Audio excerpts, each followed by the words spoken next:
ಆತ್ಮೀಯ ಸ್ಪರ್ಧಾರ್ಥಿಗಳಿಗೆ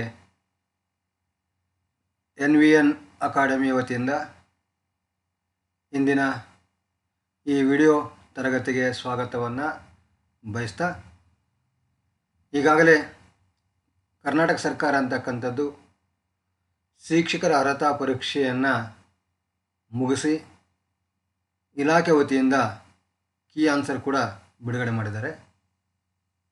ಈಗಾಗಲೇ provisional result ಅಂತಕ್ಕಂಥದ್ದು ತಮ್ಮ ಕೈಯಲ್ಲಿದೆ.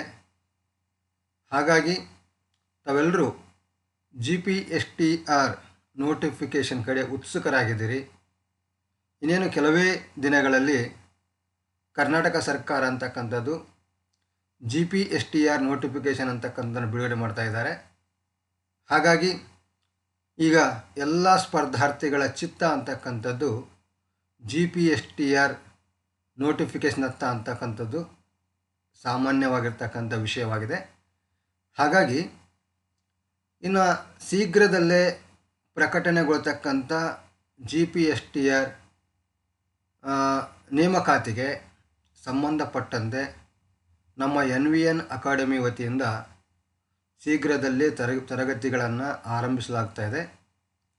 ಅದಕ್ಕಿಂತ ಮುಂಚಿತವಾಗಿ ಪೂರ್ವಭಾವಿಯಾಗಿ GPSTRನಲ್ಲಿ ವಿಷಯಗಳ ವಿಂಗಡಣೆ ಅಂತಕ್ಕಂಥ ಯಾವ ರೀತಿಯಾಗಿ ಆಗಿರ್ತದೆ, ಕೋರ್ಸ್ ಪ್ಲಾನ್ ಅಂತಕ್ಕಂಥದ್ದು ಯಾವ್ಯಾವ ವಿಷಯಗಳಿಗೆ ಸಂಬಂಧಪಟ್ಟಂತೆ ಯಾವ ರೀತಿಯಾಗಿರ್ತಕ್ಕಂಥ ಅಂಕಗಳನ್ನು ನಿಗದಿಗೊಳಿಸಿದ್ದಾರೆ, ಆ ಅಂಕಗಳು ಅಲ್ಲಿ ಬರ್ತಕ್ಕಂಥ ಪ್ರಶ್ನೆಗಳು ಆಬ್ಜೆಕ್ಟಿವ್ ಟೈಪ್ ಕ್ವಶನ್ಸ್ ಅದಾವೋ ಅಥವಾ ಡಿಸ್ಕ್ರಿಪ್ಟಿವ್ ಟೈಪ್ ಕ್ವಶನ್ಸ್ ಅದಾವೋ, ಯಾವ ರೀತಿಯಾಗಿರ್ತಕ್ಕಂಥ ಪ್ರಶ್ನೆಗಳನ್ನು ಯಾವ ವಿಷಯದಲ್ಲಿ ಕೇಳ್ತಾರೆ, ಈ ಎಲ್ಲ ವಿಚಾರಗಳಿಗೆ ಸಂಬಂಧಪಟ್ಟಂತೆ ಇಂದು ತಮ್ಮೊಂದಿಗೆ GPSTRನ ವಿಷಯಗಳ ವಿಂಗಡಣೆ ಅಥವಾ ಕೋರ್ಸ್ ಪ್ಲಾನ್ ಕುರಿತಾಗಿ ಕೆಲವೊಂದಿಷ್ಟು ವಿಚಾರಗಳನ್ನು ತಮ್ಮ ಜೊತೆಗೆ ಹಂಚಿಕೊಳ್ಳಲಿಕ್ಕೆ ಬಯಸ್ತಾ ಇದ್ದೇನೆ. ಯಾಕೆ ಅಂತಂದರೆ ಶೀಘ್ರದಲ್ಲೇ GPSTR ನೇಮಕಾತಿಗೆ ಅಧಿಸೂಚನೆ ಅಂತಕ್ಕಂಥ ಹೊರ ಬೀಳುವುದರಿಂದ ನಾವೆಲ್ಲರೂ ಈಗ GPSTRನತ್ತ ನಮ್ಮ ಗಮನವನ್ನು ವಹಿಸ್ತಾ ಇದ್ದೀವಿ.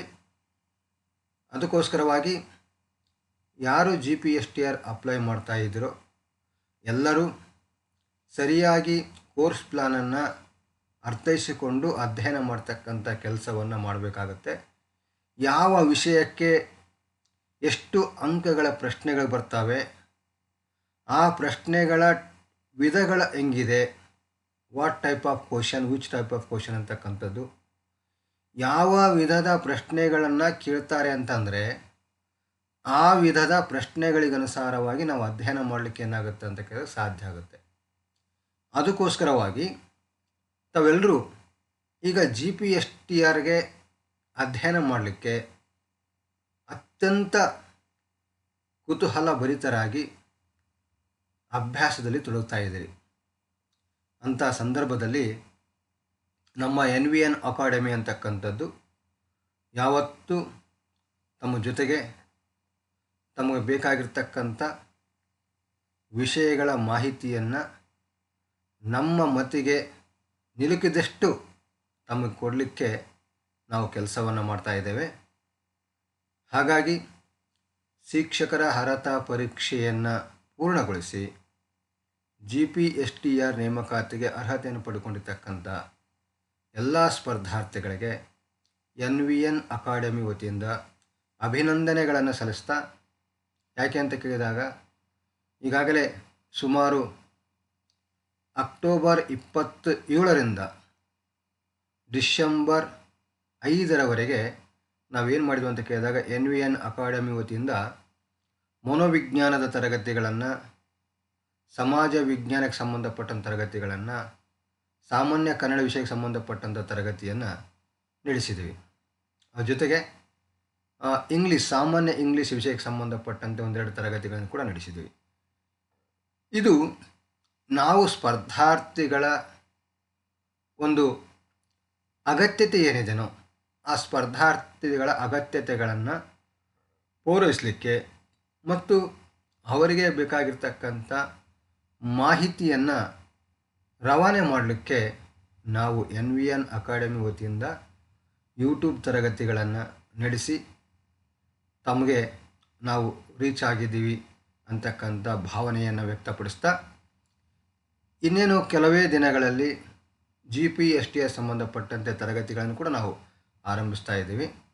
ಅದಕ್ಕೋಸ್ಕರವಾಗಿ ಪೂರ್ವಭಾವಿಯಾಗಿ ಇಂದು GPSTR ವಿಷಯಗಳ ವಿಂಗಡಣೆ ಕುರಿತಾಗಿ ತಮ್ಮೊಂದಿಗೆ ಕೆಲವೊಂದಿಷ್ಟು ಅಂಶಗಳನ್ನು ಅಥವಾ ವಿಷಯಗಳನ್ನು ಹಂಚಿಕೊಳ್ತಕ್ಕಂಥ ಕೆಲಸವನ್ನು ಮಾಡ್ತಾ ಇದ್ದೀನಿ. ನೋಡೋಣ ಯಾವ್ಯಾವ ವಿಷಯದಲ್ಲಿ ಏನು ಪ್ರಶ್ನೆಗಳು ಬರ್ತವೆ, ಯಾವ್ಯಾವ ವಿಷಯಕ್ಕೆ ಎಷ್ಟು ಅಂಕಗಳನ್ನು ನಿಗದಿಗೊಳಿಸಿದ್ದಾರೆ, ಅವೆಲ್ಲ ವಿಷಯಗಳ ಕುರಿತಾಗಿ ನಾವು ಇಂದು ಏನು ಮಾಡೋಣ ಅಂತ ಕೇಳಿದಾಗ ವಿಚಾರವನ್ನು ಇಲ್ಲಿ ನೋಡೋಣ. ಸ್ನೇಹಿತರೆ ನೋಡಿ, ಇದು GPSTRಗೋಸ್ಕರವಾಗಿ ನಿಗದಿಪಡಿಸಿರ್ತಕ್ಕಂಥ ವಿಷಯ ಮತ್ತು ಅಂಕಗಳು. ನೋಡಿ, ಕಳೆದ GPSTRನಲ್ಲಿ ನೋಟಿಫಿಕೇಷನ್ ಆಗಿರ್ತಕ್ಕಂಥ ಸಂದರ್ಭದಲ್ಲಿ ಅಭ್ಯರ್ಥಿಗಳಿಗೋಸ್ಕರವಾಗಿ ಕೊಟ್ಟಿರ್ತಕ್ಕಂಥ ಮಾಹಿತಿಯ ಅನುಗುಣವಾಗಿ ಪ್ರಶ್ನೆ ಪತ್ರಿಕೆಯಲ್ಲಿನ ವಿಷಯ ಹಾಗೂ ಅಂಕಗಳು GPSTR ಪರೀಕ್ಷೆಯನ್ನು ತೆಗೆದುಕೊಂಡಾಗ ಅಲ್ಲಿ ಎಷ್ಟು ಪತ್ರಿಕೆಗಳು ಬರ್ತವೆ, ಯಾವ್ಯಾವ ಪತ್ರಿಕೆಯಲ್ಲಿ ಯಾವ್ಯಾವ ವಿಷಯಗಳನ್ನು ಅಡಕ ಮಾಡಿದ್ದಾರೆ, ಆ ವಿಷಯಕ್ಕೆ ಸಂಬಂಧಪಟ್ಟಂತೆ ಎಷ್ಟು ಅಂಕಗಳನ್ನು ನಿಗದಿಗೊಳಿಸಿದ್ದಾರೆ. ನೋಡಿ, ಈ ಒಂದು ಸ್ಪರ್ಧಾತ್ಮಕ ಪರೀಕ್ಷೆಯಲ್ಲಿ GPSTR ಸಂಬಂಧಪಟ್ಟಂಥ ಸ್ಪರ್ಧಾತ್ಮಕ ಪರೀಕ್ಷೆಯಲ್ಲಿ ಪ್ರತಿ ಪತ್ರಿಕೆಗೆ ಈ ಒಂದು ಟೇಬಲ್ ಏನು ಕೊಟ್ಟಿದ್ದಾರೆ, ಈ ಟೇಬಲಲ್ಲಿ ಸಂಬಂಧಪಟ್ಟಿರ್ತಕ್ಕಂಥ ಅಂಕಗಳನ್ನು ಮತ್ತು ವಿಷಯವನ್ನು ನಿಗದಿಗೊಳಿಸಿದ್ದಾರೆ. ನೋಡಿ, ಅದರ ಫಸ್ಟ್ ಒನ್ ಪೇಪರ್ 1. ಈ ಪೇಪರ್ 1 ತೆಗೆದುಕೊಂಡಾಗ ಎಲ್ಲ ವಿಭಾಗದ ಅಭ್ಯರ್ಥಿಗಳು ಕೂಡ ಈ ಒಂದು ಪತ್ರಿಕೆ 1 ಅಟೆಂಡ್ ಮಾಡಲೇಬೇಕಾಗುತ್ತೆ. ಅದು ಸೈನ್ಸ್ ಕಾಂಬಿನೇಷನ್ ಇರ್ಬೋದು ಮತ್ತು ಆರ್ಟ್ಸ್ ಕಾಂಬಿನೇಷನ್ ಇರ್ಬೋದು. ಯಾವುದೇ ವಿಭಾಗದ ಅಭ್ಯರ್ಥಿಗಳು ಈ ಪೇಪರ್ 1 ಕಡ್ಡಾಯವಾಗಿ ಅಟೆಂಡ್ ಮಾಡಲೇಬೇಕಾಗಿದೆ. ಮತ್ತು ಆಂಗ್ಲ ಭಾಷೆ ಶಿಕ್ಷಕರು ಅವರು ಕೂಡ ಈ ಒಂದು ಪೇಪರ್ 1 ಪತ್ರಿಕೆ 1 ಕಡ್ಡಾಯವಾಗಿ ಅಟೆಂಡ್ ಮಾಡಲೇಬೇಕಾಗುತ್ತೆ. ಈ ಪತ್ರಿಕೆ 1 ಒಟ್ಟಾರೆಯಾಗಿ 150 ಅಂಕಗಳನ್ನು ಒಳಗೊಂಡಿರ್ತದೆ. ಆ 150 ಅಂಕಗಳನ್ನು ಒಳಗೊಂಡಿರ್ತಕ್ಕಂಥ ಪತ್ರಿಕೆ 1ರಲ್ಲಿ ಈ 150 ಅಂಕಗಳು ಆಬ್ಜೆಕ್ಟಿವ್ ಟೈಪ್ ಕ್ವಶನ್ಸ್ ಇರ್ತವೆ. ನೋಡಿ, ಬಹು ಆಯ್ಕೆಯ ಪ್ರಶ್ನೆಗಳು 150 ಪ್ರಶ್ನೆಗಳು ಕೂಡ ಬಹು ಆಯ್ಕೆಯ ಪ್ರಶ್ನೆಗಳಿರ್ತವೆ. ಆ ಬಹು ಆಯ್ಕೆ ಸಂಬಂಧಪಟ್ಟಂತೆ OMR ಸೀಟ್ ಕೊಡ್ತಾರೆ, ಅದರಲ್ಲಿ ಉತ್ತರಿಸಬೇಕಾಗಿರ್ತಕ್ಕಂಥದ್ದು ಈ ಒಂದು ಪತ್ರಿಕೆ 1 ಅಂತ ನೋಡ್ತಾ ಇದ್ದೀವಿ. ಹಾಗಾದರೆ 150 ಅಂಕಗಳನ್ನು ಯಾವ್ಯಾವ ವಿಷಯಕ್ಕೆ ಡಿವೈಡ್ ಮಾಡಿದಾನೆ ಅಂತ ನೋಡೋದಾಗಿದ್ದರೆ ನೋಡಿ, ಕ್ರಮ ಸಂಖ್ಯೆ 1 ಸಾಮಾನ್ಯ ಕನ್ನಡ ಭಾಷೆ. ಈ ಸಾಮಾನ್ಯ ಕನ್ನಡ ಭಾಷೆಗೆ 25 ಅಂಕಗಳನ್ನು, ಅಂದರೆ ಸಾಮಾನ್ಯ ಕನ್ನಡ SSLCವರೆಗಿರ್ತಕ್ಕಂಥ ಒಂದು ವ್ಯಾಕರಣ ಅಂಶ ಏನು ಬರ್ತದಲ್ಲ, ಆ ವ್ಯಾಕರಣ ಅಂಶಕ್ಕೆ ಸಂಬಂಧಪಟ್ಟಂತೆ ಬರ್ತಕ್ಕಂಥ ಪ್ರಶ್ನೆಗಳು ಸಾಮಾನ್ಯ ಕನ್ನಡ ಭಾಷೆ ಅಂತಕ್ಕಂಥದ್ದು. ಇದಕ್ಕೆ 25 ಅಂಕಗಳನ್ನು ನಿಗದಿಗೊಳಿಸಿದ್ದಾರೆ. 25 ಪ್ರಶ್ನೆಗಳಿರ್ತವೆ, ಒಂದೊಂದು ಪ್ರಶ್ನೆಗೆ 1 ಅಂಕ, 25 ಪ್ರಶ್ನೆಗಳು 25 ಅಂಕ ನಿಗದಿಗೊಳಿಸಿದ್ದಾರೆ.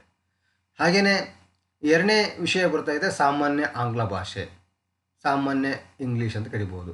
ಆ ಸಾಮಾನ್ಯ ಆಂಗ್ಲ ಭಾಷೆ ಕೂಡ 25 ಅಂಕ ನೋಡ್ತಾ ಇದ್ದೀವಿ ನಾವು. TET ಪರೀಕ್ಷೆಯಲ್ಲಿ ಸಾಮಾನ್ಯ ಕನ್ನಡ 30 ಅಂಕಗಳಿದ್ದು, ಸಾಮಾನ್ಯ ಇಂಗ್ಲೀಷ್ಗೆ 30 ಅಂಕಗಳಿದ್ದು, ಆದರೆ ಇಲ್ಲಿ ಸಾಮಾನ್ಯ ಕನ್ನಡಕ್ಕೆ 25 ಅಂಕಗಳಿದ್ದಾವೆ ಮತ್ತು ಸಾಮಾನ್ಯ ಇಂಗ್ಲೀಷ್ಗೆ 25 ಅಂಕಗಳಿದ್ದಾವೆ. ಅದರ ಜೊತೆಗೆ ಸಾಮಾನ್ಯ ಜ್ಞಾನ ಮತ್ತು ಪ್ರಚಲಿತ ವಿದ್ಯಮಾನಗಳು ನೋಡಿ 25 ಅಂಕಗಳು, ಜನರಲ್ ನಾಲೆಜ್ ಸಂಬಂಧಪಟ್ಟಂತೆ ಇನ್ಕ್ಲೂಡಿಂಗ್ ಕರೆಂಟ್ ಅಫೇರ್ಸ್ ಅಂತ ಕರಿತೀವಲ್ಲ, ಆ ಇನ್ಕ್ಲೂಡಿಂಗ್ ಕರೆಂಟ್ ಅಫೇರ್ಸ್ ಒಳಗೊಂಡಂತೆ 25 ಅಂಕಗಳು. ಬಟ್ ಸಾಮಾನ್ಯ ಕನ್ನಡ 25, ಸಾಮಾನ್ಯ ಆಂಗ್ಲ ಭಾಷೆ 25, ಸಾಮಾನ್ಯ ಜ್ಞಾನ ಪ್ರಚಲಿತ ವಿದ್ಯಮಾನಗಳನ್ನು ಒಳಗೊಂಡಂತೆ 25, ಇಲ್ಲಿಗೆ 75 ಅಂಕಗಳು ಆದವು. ಇನ್ನು ಶೈಕ್ಷಣಿಕ ಮನೋವಿಜ್ಞಾನ ಮತ್ತು ವಿಕಸನ ಪ್ಲಸ್ ಬೋಧನಾ ವಿಧಾನ ನೋಡಿ, educational psychology and development plus pedagogy ಅಂತಕ್ಕಂಥದ್ದು. ಆ ಶೈಕ್ಷಣಿಕ ಮನೋವಿಜ್ಞಾನ ಮತ್ತು ವಿಕಸನ ಮತ್ತು ಬೋಧನಾ ವಿಧಾನ ಅಂತಕ್ಕಂಥದ್ದು 50 ಅಂಕಗಳನ್ನು ಒಳಗೊಂಡಿರುತ್ತದೆ. ನೋಡಿ, ಬಹುಪಾಲು ಪ್ರಶ್ನೆಗಳು ಎಲ್ಲಿ ಬರ್ತವೆ ಅಂತ ಕೇಳಿದಾಗ ಶೈಕ್ಷಣಿಕ ಮನೋವಿಜ್ಞಾನ ವಿಷಯಕ್ಕೆ ಸಂಬಂಧಪಟ್ಟಂತೆ ಬಹುಪಾಲು ಪ್ರಶ್ನೆಗಳು ಏನಾಗ್ತವೆ ಅಂತ ಕೇಳಿದಾಗ ಇಲ್ಲಿ ಬರ್ತವೆ. 50 ಪ್ರಶ್ನೆಗಳು, ಬಹು ಆಯ್ಕೆಯ ಪ್ರಶ್ನೆಗಳು ಶೈಕ್ಷಣಿಕ ಮನೋವಿಜ್ಞಾನ ಮತ್ತು ಬೋಧನಾ ಕ್ರಮಕ್ಕೆ ಸಂಬಂಧಪಟ್ಟಂತೆ ಬರ್ತವೆ. 75 ಅಂಕಗಳನ್ನು 25 ಆಗಿ 3 ಸಬ್ಜೆಕ್ಟ್ ಡಿವೈಡ್ ಮಾಡಿದರೆ 50 ಅಂಕಗಳನ್ನು ಕೇವಲ ಶೈಕ್ಷಣಿಕ ಮನೋವಿಜ್ಞಾನ ಮತ್ತು ಬೋಧನಾ ಕ್ರಮಕ್ಕೆ ಸಂಬಂಧಪಟ್ಟಂತೆ ಕೊಟ್ಟಿದ್ದಾರೆ. ಅದಕ್ಕೋಸ್ಕರವಾಗಿ ಸ್ಪರ್ಧಾರ್ಥಿಗಳು ಗಮನಿಸಬೇಕು, ಇಲ್ಲಿ ಶೈಕ್ಷಣಿಕ ಮನೋವಿಜ್ಞಾನದ ಪಾರ್ಟ್ ಏನಿದೆಯಲ್ಲ ಬಹಳಷ್ಟು ಪ್ರಮುಖವಾಗಿರ್ತಕ್ಕಂಥ ಪಾತ್ರವನ್ನು ವಹಿಸ್ತದೆ ಅಂತಕ್ಕಂಥದ್ದು. ಹಾಗೆಯೇ ಮೌಲ್ಯ ಶಿಕ್ಷಣ ಮತ್ತು ಆರೋಗ್ಯ ಶಿಕ್ಷಣ ಅಂತಕ್ಕಂಥದ್ದು 15 ಅಂಕಗಳು ಬರ್ತವೆ. ಗಣಕಯಂತ್ರ ಪ್ರಬುದ್ಧತೆ ಬಗ್ಗೆ ಕಂಪ್ಯೂಟರ್ ಲಿಟ್ರಸಿ ಅಂತ ಕರಿತೀವಿ. ಪ್ರತಿಯೊಬ್ಬ ಶಿಕ್ಷಕರಾದವರಿಗೆ ಇವತ್ತು ಅಡ್ವಾನ್ಸ್ಡ್ ಟೆಕ್ನಾಲಜಿ ಅಂತಕ್ಕಂಥ ನಮ್ಮ ಶಿಕ್ಷಣ ವ್ಯವಸ್ಥೆಯಲ್ಲಿ ಇರುವುದರಿಂದ ಪ್ರತಿಯೊಬ್ಬ ಶಿಕ್ಷಕನಿಗೆ ಬೇಸಿಕ್ ನಾಲೆಜ್ ಅಂದರೆ ಕಂಪ್ಯೂಟರ್ ಸಂಬಂಧಪಟ್ಟಂತೆ ಬೇಸಿಕ್ ನಾಲೆಜ್ ಅಂತಕ್ಕಂಥದ್ದು ಬೇಕಾಗುತ್ತೆ. ಅದಕ್ಕೋಸ್ಕರವಾಗಿ ಗಣಕಯಂತ್ರ ಪ್ರಬುದ್ಧತೆ ಕಂಪ್ಯೂಟರ್ ಲಿಟ್ರಸಿ ಅಂತಕ್ಕಂಥದ್ದು 10 ಅಂಕಗಳನ್ನು ಕೊಟ್ಟಿದ್ದಾರೆ ನೋಡಿ. 50 ಅಂಕ ಶೈಕ್ಷಣಿಕ ಮನೋವಿಜ್ಞಾನ, 15 ಅಂಕ ಮೌಲ್ಯ ಶಿಕ್ಷಣ ಮತ್ತು ಆರೋಗ್ಯ ಶಿಕ್ಷಣ, 10 ಅಂಕ ಗಣಕಯಂತ್ರ ಪ್ರಬುದ್ಧತೆ. ಇಷ್ಟು ಸೇರಿ 75 ಆದರೆ GK, ಸಾಮಾನ್ಯ ಇಂಗ್ಲೀಷ್, ಸಾಮಾನ್ಯ ಕನ್ನಡ ಇವು 3 ಸಬ್ಜೆಕ್ಟ್ ಸೇರಿ 75. ಅಂದರೆ ಮ್ಯಾಕ್ಸಿಮಮ್ ಮಾರ್ಕ್ಸ್ ಎಲ್ಲಿ ಬರ್ತಾವೆ ಅಂತ ಕೇಳಿದಾಗ ಶೈಕ್ಷಣಿಕ ಮನೋವಿಜ್ಞಾನದಲ್ಲಿ ಮ್ಯಾಕ್ಸಿಮಮ್ ಬಹುಪಾಲು ಪ್ರಶ್ನೆಗಳು ಬರ್ತಾ ಇದ್ದಾವೆ. ಅದಕ್ಕೋಸ್ಕರವಾಗಿ ನೀವು ಇಲ್ಲಿ ಶೈಕ್ಷಣಿಕ ಮನೋವಿಜ್ಞಾನದ ವಿಷಯ ಕಡೆ ಫೋಕಸ್ ಮಾಡಬೇಕಾಗಿರ್ತಕ್ಕಂಥ ಅವಶ್ಯಕತೆ ಬಹಳಷ್ಟು ಇದೆ. ಸ್ಪರ್ಧಾರ್ಥಿಗಳು ಇದನ್ನು ಗಮನಿಸಬೇಕಾಗುತ್ತೆ.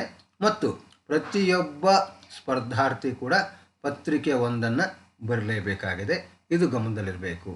ಮತ್ತು ಪತ್ರಿಕೆ 2 ನೋಡಿ, ಪತ್ರಿಕೆ 2ಕ್ಕೆ ಸಂಬಂಧಪಟ್ಟಂತೆ ವಿಷಯ ಮತ್ತು ನಿಗದಿಪಡಿಸಿರುವ ಗರಿಷ್ಠ ಅಂಕಗಳ ವಿಂಗಡಣೆ. ಪತ್ರಿಕೆ 2ರಲ್ಲಿ ಏನೇನು ವಿಷಯಗಳಿದ್ದಾವೆ ನೋಡಿ. ಯಾವ ಶಿಕ್ಷಕರಿಗೆ ಅಂದರೆ ಭಾಷೆ, ಅದರಲ್ಲಿ ಆಂಗ್ಲ, ಗಣಿತ ಮತ್ತು ವಿಜ್ಞಾನ ಹಾಗೂ ಸಮಾಜ ಪಾಠಗಳು ಶಿಕ್ಷಕರಿಗೆ ಮಾತ್ರ. ಆಯಾ ವಿಷಯದ ಜ್ಞಾನಕ್ಕೆ ಸಂಬಂಧಪಟ್ಟಂತೆ ಬಹು ಆಯ್ಕೆಯ ಪ್ರಶ್ನೆಗಳು OMR ಶೀಟ್ನಲ್ಲಿ ಉತ್ತರಿಸಬೇಕಾಗಿರ್ತಕ್ಕಂಥವು 50 ಪ್ರಶ್ನೆಗಳಿರ್ತವೆ, 50 ಅಂಕಗಳಿರ್ತವೆ ನೋಡಿ. ಪತ್ರಿಕೆ 2 ಪ್ರಕಾರದ ಪರೀಕ್ಷೆಗಳನ್ನು ಒಳಗೊಂಡಿದೆ. ಬಹು ಆಯ್ಕೆಯ ಪ್ರಶ್ನೆಗಳನ್ನು ಒಳಗೊಂಡಿರ್ತಕ್ಕಂಥ 50 ಅಂಕಗಳು ಮತ್ತು ಆಯಾ ವಿಷಯದ ಜ್ಞಾನಕ್ಕೆ ಸಂಬಂಧಪಟ್ಟಂತೆ ವಿವರಣಾತ್ಮಕ ಉತ್ತರ ಬರೀಬೇಕಾಗಿರ್ತಕ್ಕಂಥ ಪ್ರಿಸ್ಕ್ರಿಪ್ಟಿವ್ ಕ್ವೆಶನ್ಸ್ ಅಂತಕ್ಕಂಥದ್ದು 100 ಮಾರ್ಕ್ಸ್ ಇರ್ತವೆ ನೋಡಿ. 100 ಮಾರ್ಕ್ಸ್ಗೆ ಏನಾಗುತ್ತೆ ಅಂತ ಕೇಳಿದಾಗ ಇಲ್ಲಿ ವಿವರಣಾತ್ಮಕವಾಗಿ ಉತ್ತರ ಬರೀಬೇಕಾಗಿರ್ತಕ್ಕಂಥ ಪ್ರಶ್ನೆಗಳು ಅಂತಕ್ಕಂಥವು ಬರ್ತವೆ. ಎಷ್ಟು ಅಂಕದ ಪ್ರಶ್ನೆಗಳಿಗೆ ಎಷ್ಟು ಪ್ರಶ್ನೆಗಳು ಬರ್ತವೆ ಅದನ್ನು ಮುಂದಿನ ತರಗತಿಯಲ್ಲಿ ನಾವು ನೋಡೋಣ. ಮುಂದಿನ ವಿಡಿಯೋದಲ್ಲಿ ಅದರ ಬಗ್ಗೆ ಗಮನಿಸೋಣ.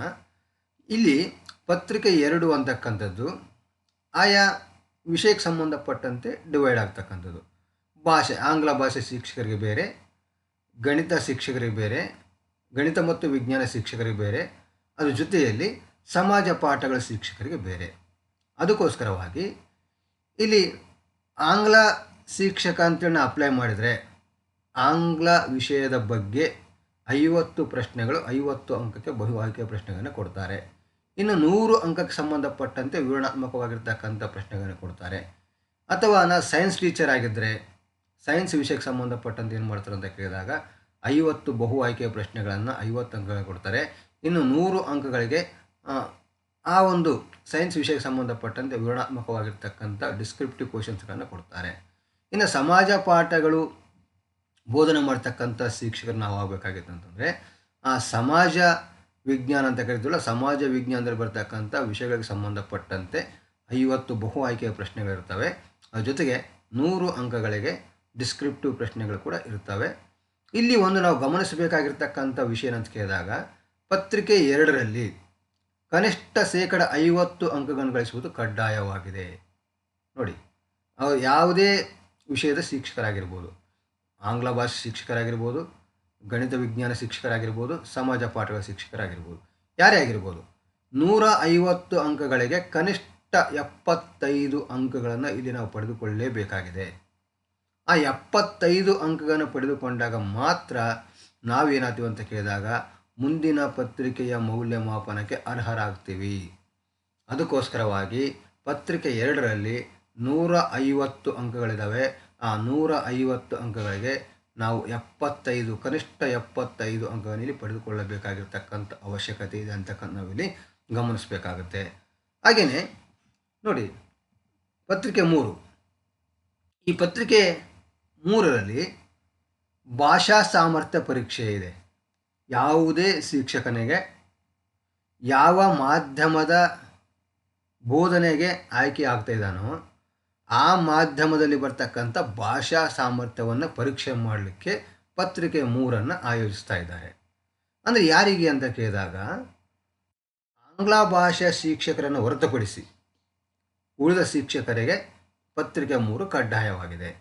ಅದು ಯಾವುದು ಅಂತ ಕೇಳಿದಾಗ ಗಣಿತ ಮತ್ತು ವಿಜ್ಞಾನ ಶಿಕ್ಷಕರು ಹಾಗೂ ಸಮಾಜ ಪಾಠಗಳ ಶಿಕ್ಷಕರಾದವರಿಗೆ 100 ಅಂಕಕ್ಕೆ ಏನಾಗ್ತದೆ ಅಂತ ಕೇಳಿದಾಗ ಈ ಒಂದು ಕಡ್ಡಾಯ ಕನ್ನಡ ಅಂತಕ್ಕಂಥ ಪರೀಕ್ಷೆಗೆ ಬರೀಬೇಕಾಗಿರ್ತಕ್ಕಂಥ ಅವಶ್ಯಕತೆ ಇದೆ. ಯಾವ ಮಾಧ್ಯಮದಲ್ಲಿ ಬೋಧನೆ ಮಾಡಲಿಕ್ಕೆ ಬಯಸ್ತಾ ಇದ್ದಾನೋ ಆ ಮಾಧ್ಯಮದ ಭಾಷಾ ಸಾಮರ್ಥ್ಯ. ನಾವು ಕನ್ನಡ ಮಾಧ್ಯಮದ ಶಿಕ್ಷಕರು ಆಗುವುದರಿಂದ ಕನ್ನಡ ಭಾಷಾ ಸಾಮರ್ಥ್ಯವನ್ನು ಪರೀಕ್ಷೆ ಮಾಡಲಿಕ್ಕೆ ಈ ಒಂದು ಪತ್ರಿಕೆ ನೀಡಿದ್ದಾರೆ. ಪತ್ರಿಕೆ 3 ಆಯಾ ಬೋಧನಾ ಮಾಧ್ಯಮದ ಭಾಷಾ ಸಾಮರ್ಥ್ಯ. ವಿವರಣಾತ್ಮಕ ಪರೀಕ್ಷೆ ಅಭ್ಯರ್ಥಿಗಳು ನಿರ್ದಿಷ್ಟಪಡಿಸಿದ ಬೋಧನಾ ಮಾಧ್ಯಮದಲ್ಲಿ ಬೋಧಿಸಲು ಹೊಂದಿರುವ ಭಾಷಾ ಬಳಕೆಯ ಸಾಮರ್ಥ್ಯ, ಗ್ರಹಿಸುವಿಕೆ, ಶಬ್ದ ಭಂಡಾರ ಮತ್ತು ಬರವಣಿಗೆ ಸಾಮರ್ಥ್ಯಗಳನ್ನು ಪರೀಕ್ಷಿಸಲಾಗುವುದು. ಅದಕ್ಕೋಸ್ಕರವಾಗಿ 100 ಅಂಕಗಳಿಗೆ ಈ ಪತ್ರಿಕೆ 3 ನೀಡಲಾಗಿದೆ. ಅಂದರೆ ಇದು ಯಾವ ಶಿಕ್ಷಕರಿಗೆ ಅಂತ ಕೇಳಿದಾಗ ಆಂಗ್ಲ ಭಾಷೆಯ ಶಿಕ್ಷಕರನ್ನು ಹೊರತುಪಡಿಸಿ ಗಣಿತ ವಿಜ್ಞಾನ ಶಿಕ್ಷಕರಾಗಿರ್ಬೋದು, ಸಮಾಜ ಪಾಠಗಳನ್ನು ಬೋಧನೆ ಮಾಡ್ತಕ್ಕಂಥ ಶಿಕ್ಷಕರಾಗಿರ್ಬೋದು, ಅವರು ಕಡ್ಡಾಯವಾಗಿ ಪತ್ರಿಕೆ 3 ಅಟೆಂಡ್ ಮಾಡಲೇಬೇಕಾಗಿದೆ. ಇದರಲ್ಲಿ ಒಂದು ಗಮನಿಸಬೇಕಾಗಿರ್ತಕ್ಕಂಥ ಅಂಶ ಅಂತ ಕೇಳಿದಾಗ ಕನಿಷ್ಠ 60% ಅಂಕಗಳನ್ನು ಪಡೆದುಕೊಳ್ಬೇಕು. ನೋಡಿ, 60%, 100ಕ್ಕೆ 60 ಅಂಕ ನಾವು ಇಲ್ಲಿ ಪಡೆದುಕೊಳ್ಳಬೇಕಾಗಿದೆ.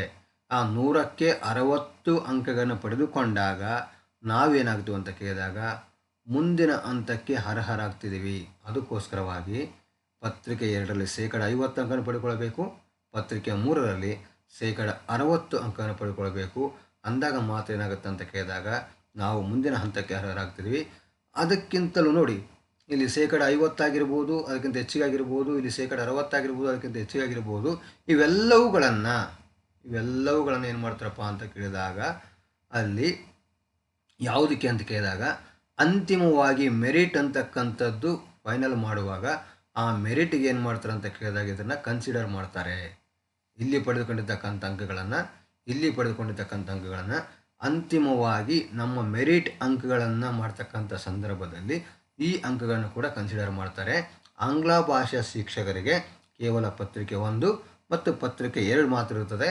ಆ ಪತ್ರಿಕೆ 1 ಮತ್ತು ಪತ್ರಿಕೆ 2ರ ಅಂಕಗಳನ್ನು ಕ್ರೋಢೀಕರಣ ಮಾಡಿ ಅವರು ಮೆರಿಟನ್ನು ತಯಾರು ಮಾಡ್ತಾರೆ, ಮೆರಿಟ್ ಲಿಸ್ಟನ್ನು ತಯಾರು ಮಾಡ್ತಾರೆ. ಇನ್ನು ಇರತಕ್ಕಂಥ ಗಣಿತ ವಿಜ್ಞಾನ ಶಿಕ್ಷಕರು ಹಾಗೂ ಸಮಾಜ ಪಾಠಗಳ ಶಿಕ್ಷಕರಿಗೆ ಏನು ಮಾಡ್ತಾರೆ ಅಂತ ಕೇಳಿದಾಗ ಪತ್ರಿಕೆ 1, ಪತ್ರಿಕೆ 2 ಮತ್ತು ಪತ್ರಿಕೆ 3ರಲ್ಲಿ ಗಳಿಸಿರ್ತಕ್ಕಂಥ ಅಂಕಗಳಿಗೆ ಅನುಸಾರವಾಗಿ ಏನು ಮಾಡ್ತಾರೆ ಅಂತ ಕೇಳಿದಾಗ ಮೆರಿಟ್ ಲಿಸ್ಟನ್ನು ಫೈನಲ್ ಮಾಡ್ತಾರೆ. ಅದಕ್ಕೋಸ್ಕರವಾಗಿ ಸ್ಪರ್ಧಾರ್ಥಿಗಳು ಈ ಒಂದು ಕೋರ್ಸ್ ಪ್ಲಾನ್ ಅಂತಕ್ಕಂಥದ್ದನ್ನು ಸರಿಯಾಗಿ ತಿಳ್ಕೋಬೇಕು. ಈ ಕೋರ್ಸ್ ಪ್ಲಾನನ್ನು ಸರಿಯಾಗಿ ತಿಳ್ಕೊಂಡು ಈ ಕೋರ್ಸ್ ಪ್ಲಾನ್ಗೆ ಸಂಬಂಧಪಟ್ಟಂತೆ ನೀವು ಅಭ್ಯಾಸದಲ್ಲಿ ತೊಡಗಿದರೆ ಖಂಡಿತ ನೀವೇನಾಗ್ಬೋದು ಅಂತ ಕೇಳಿದಾಗ ನಿಮ್ಮ ಗುರಿಯನ್ನು ಮುಟ್ಲಿಕ್ಕೆ ಸಾಧ್ಯ ಆಗುತ್ತೆ. ಅದಕ್ಕೋಸ್ಕರವಾಗಿ ನಮಗೆ ವಿಷಯ ವಿಂಗಡಣೆಗಳ ಯೋಜನೆ ಇಲ್ಲದೆ ಯಾವ ವಿಷಯವನ್ನು ಯಾವ ರೀತಿಯಲ್ಲಿ ಎಷ್ಟು ಪ್ರಮಾಣದಲ್ಲಿ ಓದಬೇಕು ಅಂತಕ್ಕಂಥ ಅರಿವು ನಮ್ಮಲ್ಲಿ ಇಲ್ಲದೆ ಹೋದರೆ ನಾವು GPSTRನಲ್ಲಿ ಗೆಲುವನ್ನು ಪಡೆದುಕೊಳ್ಳಿಕ್ಕೆ ಏನಾಗುತ್ತೆ, ಕಷ್ಟ ಆಗುತ್ತೆ. ಅದಕ್ಕೋಸ್ಕರವಾಗಿ ನಾವು ಕಷ್ಟಪಟ್ಟು ಓದುವುದಕ್ಕಿಂತ ಇಷ್ಟಪಟ್ಟು ಓದಬೇಕಾಗುತ್ತೆ. ಆ ಇಷ್ಟಪಟ್ಟು ಓದಬೇಕಾಗಿತ್ತಂತಂದರೆ ನಮಗೆ ವಿಷಯ ವಿಂಗಡಣೆಯ ಯೋಜನೆ ಅಂತಕ್ಕಂಥ ಸರಿಯಾಗಿ ಗೊತ್ತಾಗಬೇಕಾಗುತ್ತೆ. ಅದಕ್ಕೋಸ್ಕರವಾಗಿ ತಾವೆಲ್ಲರೂ ಈ ಒಂದು ವಿಷಯ ವಿಂಗಡಣೆಯನ್ನು ಸರಿಯಾಗಿ ಅರ್ಥ ಮಾಡಿಕೊಂಡು ನಿಮ್ಮ ಮುಂಬರ್ತಕ್ಕಂಥ GPSTR ನೇಮಕಾತಿ ಪರೀಕ್ಷೆಯಲ್ಲಿ ಒಳ್ಳೆಯ ರೀತಿಯಾಗಿರ್ತಕ್ಕಂಥ ಪ್ರಯತ್ನವನ್ನು ಮಾಡ್ತೀರಿ, ಅಭ್ಯಾಸವನ್ನು ಮಾಡ್ತೀರಿ. ನಿಮ್ಮ ಗುರಿ ಮುಟ್ಟಲಿಕ್ಕೆ ತಾವೆಲ್ಲರೂ ಕಟಿಬದ್ಧರಾಗುತ್ತೀರಿ ಅಂತಕ್ಕಂಥ ವಿಶ್ವಾಸದೊಂದಿಗೆ ನಾನು ಇವತ್ತಿನ ತರಗತಿಯನ್ನು ಮುಕ್ತಾಯಗೊಳಿಸ್ತಾ ಇದ್ದೇನೆ. ಎಲ್ಲರಿಗೆ ಧನ್ಯವಾದಗಳು. ಇನ್ನು ನಮ್ಮ ಯೂಟ್ಯೂಬ್ ಚಾನಲ್ಗೆ ಸಬ್ಸ್ಕ್ರೈಬ್ ಆಗಿಲ್ಲ ಅಂತಂದರೆ ಕೆಳಗಡೆ ಕಾಣತಕ್ಕಂಥ ಸಬ್ಸ್ಕ್ರೈಬ್ ಬಟನನ್ನು ಕ್ಲಿಕ್ ಮಾಡೋದ್ರ ಮುಖಾಂತರ ನಮ್ಮ ಯೂಟ್ಯೂಬ್ ಚಾನಲ್ಗೆ ಸಬ್ಸ್ಕ್ರೈಬ್ ಆಗಬೇಕು ಮತ್ತು ಕೆಳಗೆ ಕಾಣತಕ್ಕಂಥ ಬೆಲ್ ಐಕಾನನ್ನು ಕ್ಲಿಕ್ ಮಾಡಿದರೆ ನಮ್ಮ NVN ಅಕಾಡೆಮಿ ವತಿಯಿಂದ ಮುಂಬರುವ ವಿಡಿಯೋಗಳ ನೋಟಿಫಿಕೇಷನ್ ಪಡ್ಕೊಳ್ಳೋಕ್ಕೆ ಸಾಧ್ಯ ಆಗುತ್ತೆ. ಅದಕ್ಕೋಸ್ಕರವಾಗಿ ಕೆಳಗಡೆ ಕಾಣ್ತಕ್ಕಂಥ ಬೆಲ್ ಐಕಾನನ್ನು ಕ್ಲಿಕ್ ಮಾಡಬೇಕು ಅಂತಕ್ಕಂಥ ವಿಚಾರವನ್ನು ತಮ್ಮೊಂದಿಗೆ ಹಂಚಿಕೊಳ್ತಾ ಇವತ್ತಿನ ತರಗತಿಯನ್ನು ಮುಕ್ತಾಯಗೊಳಿಸ್ತಾ ಇದ್ದೇನೆ. ಮತ್ತೊಮ್ಮೆ ಮಗದೊಮ್ಮೆ ಧನ್ಯವಾದಗಳು.